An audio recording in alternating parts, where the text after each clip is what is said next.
Hi, welcome to the Science Museum. My name's Sam and today we're looking at momentum. Sam and Alexandra demonstrate a variety of fun experiments in Wonderlab at the Science Museum. Title: Rotation Station. Rotation station is all about angular momentum. So let's see my friend Alexandra have some angular momentum. Alexandra gives herself angular momentum by pushing against the floor. The forces of friction and air resistance would eventually slow her down, but they are small, so her angular momentum stays more or less the same. Angular momentum can only change when forces are applied, and that's known as the conservation of angular momentum. So what determines angular momentum? Well, there's three things. It's our velocity, the mass, and the distance you are away from the middle.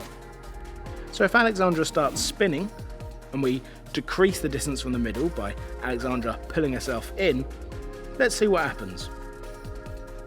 Angular momentum stays the same. So if we decrease the distance from the middle, we have to keep it balanced. So the mass of velocity will have to increase.